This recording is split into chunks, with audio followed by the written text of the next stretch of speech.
来看这条，千万唔通因为你个人的方便所害到大家。这大台货车伫咧载货路里走，法规拢有规定这管道。不过新北市今年呢，已经抓到10外件这款违规行为咯。今中昼伫三峡三树路的巷仔底，有一台货车呢去交着电线，这驾驶爬起哩甲八条煞无细哩摔落来。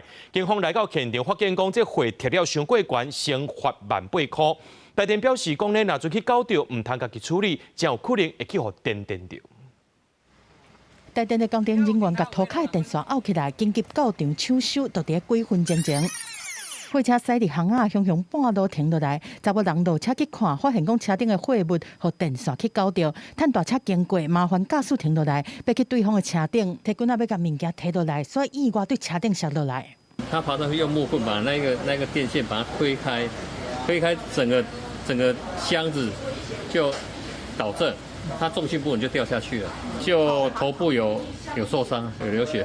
我要撬迄条电线，因为搞掉的嘛，我要甲撬去，撬掉伊都掀过，我人叫碰到伊啦，我才破落来。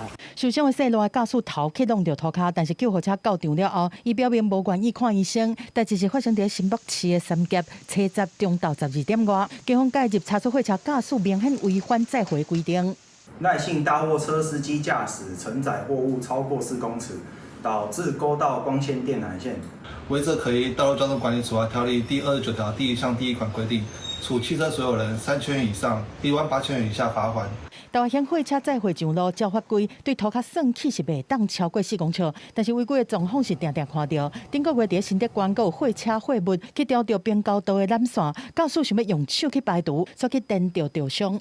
如果是真的你勾到了，就不要再开，不要自行去排除。其实拿一个，比如说竹子，可能湿湿的，通常那个部分这是不安全的，有感电的危险。不管是交到电线，还是看到落地涂骹的电线，台电提示讲，水通部才是好做法，就惊家己想要排除，状况无解决，颠倒去颠倒，结果是小贪两家人。